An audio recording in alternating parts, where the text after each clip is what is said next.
Salam sejahtera bagi kita semua, saudara-saudari sekalian. Pada hari ini kita akan mempelajari suatu pelajaran yang sangat menarik untuk kita ikuti.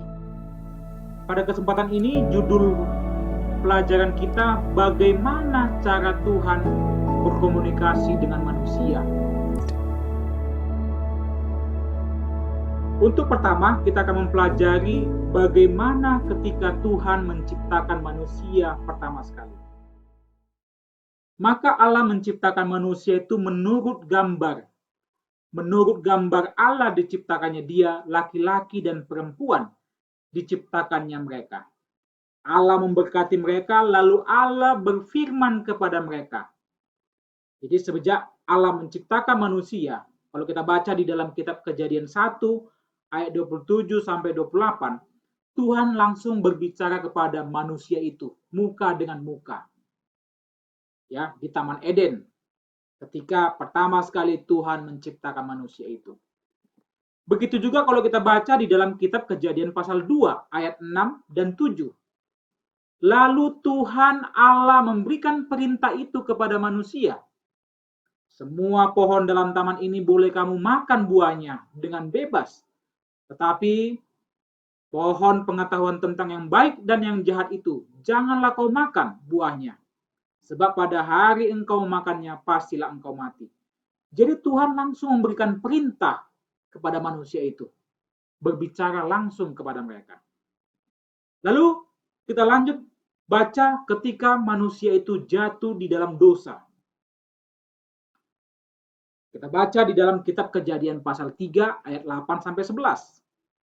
Ketika mereka mendengar bunyi langkah Tuhan Allah yang berjalan-jalan dekat taman itu pada waktu hari sejuk, bersembunyilah manusia dan istrinya itu terhadap Tuhan Allah di antara pohon-pohon dalam taman.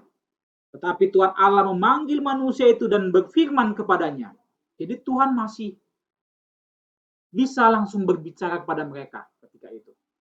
Ya, kita melihat di sini bagaimana hubungan antara Tuhan dengan ciptaannya, manusia yang pertama yang Tuhan ciptakan. Setelah itu kita akan baca dari buku Nasihat bagi Sidang. Sejak mulanya adalah rencana Allah agar anggota-anggota keluarga manusia yang diciptakan dalam petanya mengembangkan tabiat yang serupa dengan tabiat Allah. Untuk melaksanakan hal ini, nenek moyang kita yang pertama di Eden harus menerima petunjuk dari Kristus dan malaikat-malaikat muka dengan muka. Tetapi setelah manusia berdosa, ia tidak dapat lagi berbicara dengan leluasa kepada makhluk-makhluk surga dengan cara ini. Jadi setelah manusia berdosa, Tuhan dan malaikat-malaikat tidak bisa lagi berbicara muka dengan muka kepada manusia. Itulah sebabnya kalau kita baca di dalam kitab Yesaya 59 ayat 2, Tuhan mengatakan bahwa yang menjadi pemisah antara manusia dengan Tuhan adalah dosa dan kejahatan kita. Maka sebab itu, selanjutnya dikatakan, supaya manusia tidak ditinggalkan tanpa bimbingan, Allah memilih cara-cara lain untuk menyatakan kehendaknya kepada umatnya. Yang paling utama ialah melalui nabi-nabi, yaitu pria dan wanita yang telah menyampaikan kepada umat Allah pekabaran-pekabaran yang disampaikannya melalui mereka. Jadi Tuhan tidak berhenti berkomunikasi dengan umatnya, tetapi tetap Tuhan berkomunikasi dengan umatnya yang sudah berdosa itu melalui cara-cara, yaitu melalui nabi-nabinya. Jadi Tuhan memakai nabi-nabi yang Tuhan pilih sendiri untuk menjadi media atau alat berkomunikasi Tuhan kepada umat-umatnya. Untuk menyampaikan kepada umatnya pekabaran-pekabaran yang disampaikan kepada mereka. Untuk menyatakan kehendak Tuhan kepada umatnya. Ini dikutip dari buku Nasihat bagi Sidang halaman 9. Selanjutnya, Kita baca di dalam buku Kemenangan Akhir halaman 7, paragraf pertama. Sebelum dosa masuk ke dalam dunia ini, Adam menikmati suatu persekutuan terbuka dengan Khaliknya. Akan tetapi, sejak manusia memisahkan dirinya dari Allah oleh pelanggaran, umat manusia telah kehilangan kesempatan yang baik ini. Namun oleh rencana penebusan, suatu jalan telah terbuka melalui mana penduduk bumi masih mempunyai hubungan dengan surga. Allah telah berkomunikasi dengan manusia melalui Roh Kudus-Nya, dan terang ilahi telah diberikan kepada dunia ini melalui wahyu kepada hamba-hamba pilihannya. Jadi kita melihat di sini bagaimana Tuhan ingin terus berkomunikasi kepada umatnya. Walaupun umatnya sudah berdosa, tetapi Tuhan memakai sarana lain, yaitu melalui nabi-nabinya, melalui Roh Kudus-Nya, pekabaran atau Tuhan tetap menyampaikan firman-Nya kepada manusia. Melalui wahyu yang disampaikan, yang diungkapkan. Selanjutnya kita akan baca dari buku Kebahagiaan Sejati halaman 81, paragrafnya yang ketiga. Allah berbicara kepada kita dalam firman-Nya. Di dalamnya dapat kita lihat dengan terang kenyataan tabiatnya dari hal tindakannya terhadap manusia dan pekerjaan besar mengenai penebusan. Kita melihat bagaimana Tuhan tetap berbicara pada umatnya melalui firman-Nya yang disampaikan melalui hamba-hambanya para nabi untuk menyatakan tabiatnya. Bagaimana tabiat Tuhan itu? Bagaimana tindakannya terhadap manusia? Dan pekerjaan besar yang akan Tuhan lakukan mengenai penebusan. Selanjutnya, kita baca kembali di dalam buku Membina Kehidupan Abadi. Dikatakan, pendengar yang mempunyai landasan tanah yang baik menerima firman itu. Bukan sebagai perkataan manusia, tetapi memang sungguh-sungguh demikian sebagai firman Allah.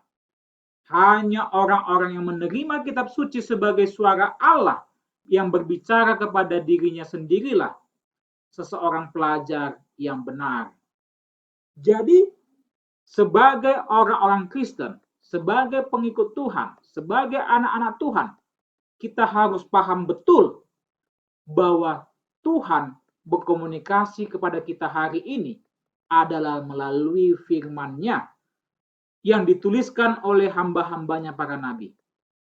Maka, apabila kita tidak pernah mempelajari firman Tuhan, jangan kita pernah berharap bahwa kita akan mengerti apa yang menjadi firman Tuhan. Apa yang akan Tuhan sampaikan kepada kita, tidak akan mungkin kita ketahui. Karena melalui media itulah, melalui sarana itulah Tuhan berbicara kepada kita pada saat ini. Oleh karena itu, betapa pentingnya untuk kita masing-masing secara pribadi, bagaimana supaya kita mempelajari firman Tuhan yang ditulis oleh hamba-hambanya para nabi. Dan kalau kita baca di dalam kitab Yohanes pasal 3 ayat 16, Tuhan mengatakan, karena begitu besar kasih Allah akan dunia ini, sehingga ia mengaruniakan anaknya yang tunggal, supaya setiap orang yang percaya kepadanya tidak binasa, melainkan beroleh hidup yang kekal.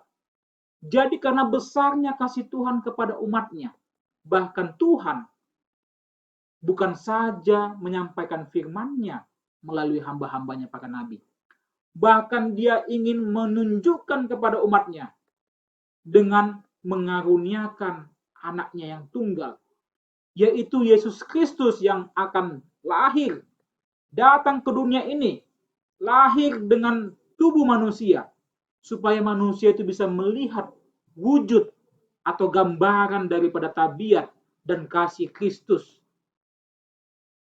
Gambaran atau tabiat daripada Tuhan kita itu yang penuh kasih. Walaupun kita ketahui sama-sama bagaimana respon atau sambutan daripada umat manusia ketika Yesus lahir di dunia ini. Tetapi kita melihat dari sejarah yang kita bisa baca di dalam Alkitab. Bagaimana besarnya kasih Tuhan. Oleh karena Tuhan ingin berkomunikasi, ingin menyelamatkan umatnya, Tuhan sampai mengutus anaknya yang tunggal lahir ke dunia ini, supaya setiap manusia bisa melihat akan kasih dan juga penebusan Tuhan untuk menyelamatkan manusia. Selanjutnya kita baca di dalam kitab Yohanes pasal 12 ayat 44 sampai 46. Tetapi Yesus berseru katanya, barang siapa percaya kepadaku, ia bukan percaya kepadaku, tetapi kepada Dia yang telah mengutus aku. Dan barang siapa yang melihat aku, ia melihat Dia yang telah mengutus aku.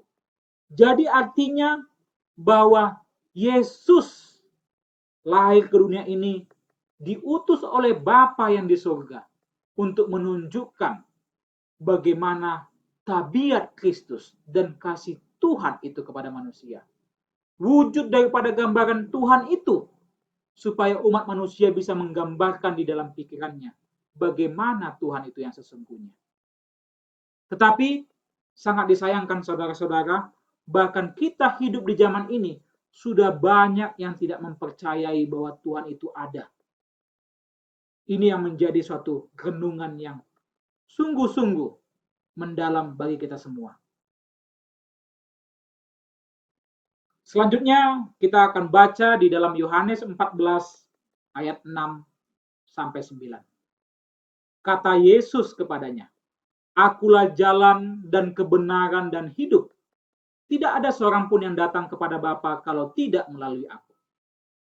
Sekiranya kamu mengenal aku, kata Yesus kepada manusia atau orang-orang yang ada di zaman itu, pasti kamu juga mengenal Bapakku. Sekarang ini kamu mengenal Dia dan kamu telah melihat Dia. Kata Filipus kepadanya, Tuhan, tunjukkanlah Bapa itu kepada kami.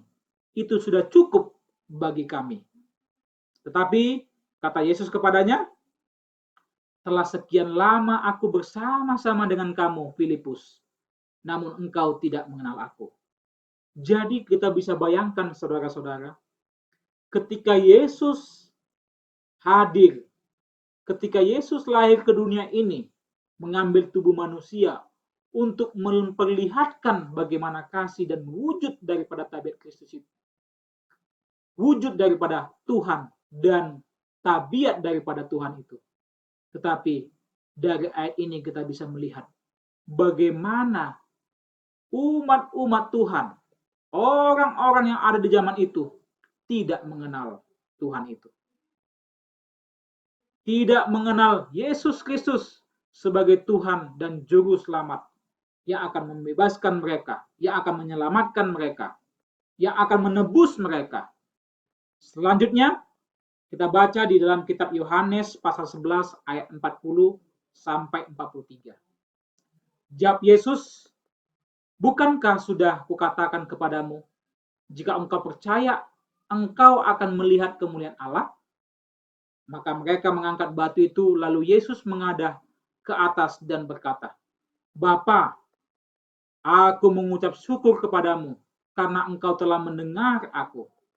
Aku tahu bahwa engkau selalu mendengar aku, tetapi oleh karena orang banyak yang berdiri di sini mengelilingi aku mengatakan supaya mereka percaya bahwa engkau yang telah mengutus aku. Kita melihat sini saudara-saudara, bagaimana Tuhan ingin lebih dekat kepada umatnya. Supaya bisa berkomunikasi langsung kepada umatnya, Tuhan telah mengutus anaknya yang tunggal. Tetapi kita melihat di sini, bagaimana umat-umat Tuhan pada saat itu tidak mengenal Yesus sebagai Tuhan dan Juru Selamat mereka. Bahkan Yesus berkomunikasi kepada Bapa yang di surga, supaya orang-orang yang hadir di saat itu bisa melihat dan menyaksikan bahwa Bapa lah yang telah mengutus Yesus untuk lahir di dunia ini. Saudara-saudara, yang namanya komunikasi itu harus dua arah. Artinya bahwa Tuhan berkomunikasi dengan kita, umat manusia, lalu kita pun harus berkomunikasi dengan Tuhan. Selanjutnya kita akan pelajari bagaimana cara manusia untuk berkomunikasi dengan Tuhan. Ketika Yesus masih berada di atas dunia ini, diajarnya murid-muridnya bagaimana cara berdoa. Disuruhnya murid-muridnya itu mengajukan keperluan mereka sehari-hari ke hadapan Allah dan menyerahkan segala keluh kesah mereka kepadanya. Jadi, cara kita berkomunikasi dengan Bapa di surga adalah melalui doa. Itulah sebabnya Yesus mengajari murid-muridnya untuk berdoa. Di dalam doa itu, bagaimana kita mengajukan keperluan kita setiap hari. Menyerahkan segala keluh kesah kita, kebutuhan kita, rencana-rencana kita. Dan dikatakan di sini, diberikannya jaminan kepada mereka bahwa permohonan-permohonan mereka akan didengar. Demikian pula jaminan yang diberikan kepada kita hari ini. Selanjutnya, kita akan baca dari buku Pelayan Injil, halaman 229. Kita dapat berhubungan dengan Allah dalam hati kita. Kita dapat berjalan ke dalam persahabatan dengan Kristus. Yang bagian bawah dikatakan, kepada Allah kita berbicara dan doa kita pun akan didengar. Jadi kita berkomunikasi dengan Allah melalui doa. Itulah sebabnya setiap hari kita harus tekun di dalam berdoa. Sebagaimana kita berkomunikasi dengan sahabat kita, dengan orang tua kita, dengan keluarga kita, dengan teman-teman kita, dan orang-orang yang ada di sekitar kita. Begitu juga lah kita harus setiap hari dengan tekun berdoa untuk berkomunikasi dan bersahabat dengan Tuhan kita. Baik, selanjutnya kita baca di dalam Matius 6 ayat 8 sampai 13. Jadi janganlah kamu seperti mereka, karena Bapamu mengetahui apa yang kamu perlukan sebelum kamu minta kepadanya. Karena itu, berdoalah demikian. Bapa kami yang di surga, dikuduskanlah namamu, datanglah kerajaanmu, jadilah kehendakmu di bumi seperti di surga. Berikanlah kami pada hari ini makanan kami yang secukupnya, dan ampunilah kami akan kesalahan kami, seperti kami juga mengampuni orang yang bersalah kepada kami. Dan janganlah membawa kami ke dalam pencobaan, tetapi lepaskanlah kami daripada yang jahat, karena Engkaulah yang mempunyai kerajaan dan kuasa dan kemuliaan sampai selama-lamanya. Amin. Jadi inilah yang diajarkan Yesus kepada murid-muridnya, bagaimana cara kita berkomunikasi dengan Tuhan. Apa yang kita sampaikan kepada Tuhan. Sebagai kesimpulan, untuk kita ambil yang perlu kita perbaiki ke depan. Kita harus ingat, dan marilah kita memperbaiki hubungan kita dengan Tuhan. Mari kita rajin berkomunikasi dengan Tuhan di dalam doa. Karena doa dikatakan di dalam Kebahagiaan Sejati halaman 87. Doa adalah membuka hati kita kepada Allah sebagai kepada seorang sahabat. Doa itu perlu bukan karena supaya Allah mengetahui apa kita sebenarnya, melainkan untuk menyanggup,kan kita menerima Dia. Doa bukanlah membawa Allah turun kepada kita, melainkan membawa kita kepadanya. Dan tekunlah kita dalam mempelajari firman Tuhan, yaitu tulisan hamba-hamba Tuhan, yaitu para nabi, supaya kita mengetahui apa yang Tuhan katakan kepada kita, sehingga kita bisa melakukan kehendak Bapa yang di surga. Supaya kita bisa melakukan kehendak Tuhan. Demikianlah pelajaran kita pada hari ini. Kiranya Tuhan memberkati kita. Salam sejahtera, salam sehat. Tuhan memberkati.